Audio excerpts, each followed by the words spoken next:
السلام علیکم ناظرین، اگر آپ کمزور دل کے مالک ہیں تو گزارش ہے کہ یہ کہانی مت سنیے گا، کیونکہ یہ کہانی خون، آنسو، بربادی اور ایمان سے لبریز غیرت کی وہ چیخ ہے جو صدیوں سے تاریخ کے صفحات پر لکھی ہوئی ہے۔ یہ کہانی ہے اس وقت کی جب دہلی مسلمانوں کا مرکز توہین رسالت، قرآن کی بے حرمتی اور مساجد کی بے توقیری کا گڑھ بن چکی تھی۔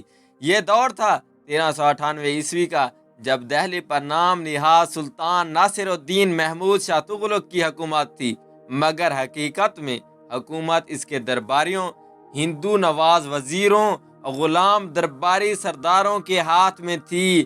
مسلمانوں پر مظالم ڈھائے جا رہے تھے، اللہ کے گھروں کو استبل بنایا جا رہا تھا، اذان پر پابندی تھی، مساجد میں ناچ گانے کی محفلیں منعقد کی جا رہی تھیں، مدارس کو بند کر دیا گیا تھا، اور سب سے بڑا جرم قرآن مجید کے نسخے جلا دیے جا رہے تھے۔ جامع مسجد دہلی کے صحن میں گھوڑے باندھے جا رہے تھے، وہاں جہاں کبھی اللہ اکبر کی صدائیں گونجتی تھی، شراب نوشی اور بدکاری کے اڈے بن چکے تھے، نعوذ باللہ۔ کتاب تاریخ فرشتہ کے مطابق دہلی کے علماء روپوش ہو چکے تھے۔ جس نے داڑھی رکھی اس پر طنز کیا جاتا، جو نماز پڑھنے جاتا اس پر ہنسا جاتا۔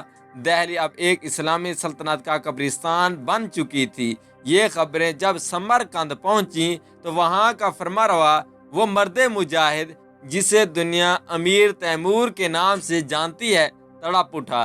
یہ وہی تیمور تھا جو کئی اسلامی ریاستوں کو یکجا کر کے خلافت کے تصور کو مضبوط کر چکا تھا۔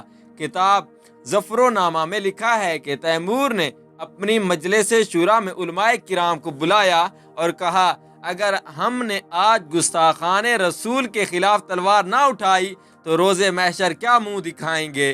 علماء نے فتویٰ دیا، جو شخص قرآن جلائے، مسجدوں کو گرانے کا حکم دے، اذان پر پابندی لگائے اور رسول اللہ صلی اللہ علیہ وآلہ وسلم کی شان میں گستاخی کرے، وہ واجب القتل ہے۔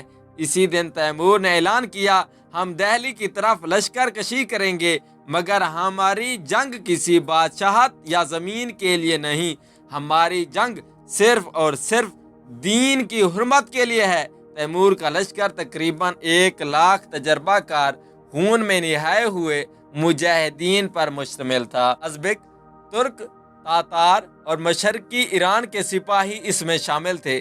قندھار، غزنی، کابل، ملتان سے ہوتا ہوا لشکر ہندوستان کی طرف بڑھا۔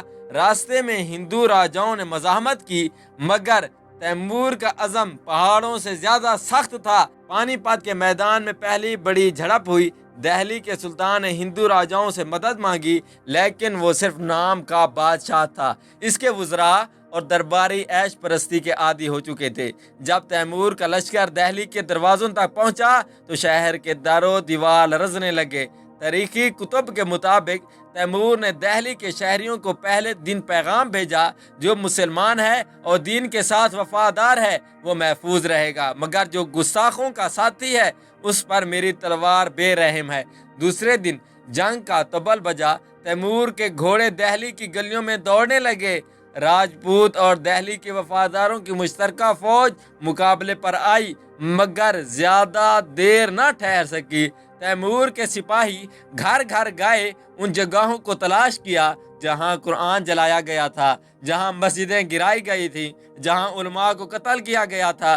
تاریخ تیموریہ کے مطابق تیمور نے سب سے پہلے جامع مسجد دہلی کو پاک کیا، وہاں اذان دوبارہ دی گئی، امام مقرر ہوا، نماز جمعہ ادا کی گئی۔ پھر ان افراد کو چن چن کر نکالا گیا جنہوں نے مسجدوں کو گرا کر شراب خانے بنائے تھے، جنہوں نے قرآن کے نسخے جلائے تھے، ان سب کو شہر کے مرکز میں لایا گیا۔ ابن عرب شاہ لکھتا ہے کہ تیمور نے خود کھڑے ہو کر ان گستاخوں کو سزائیں دیں، کچھ کو زندہ جلایا گیا، کچھ کو سولی دی گئی اور کچھ کو انہی کے خاندان کے سامنے قتل کیا گیا۔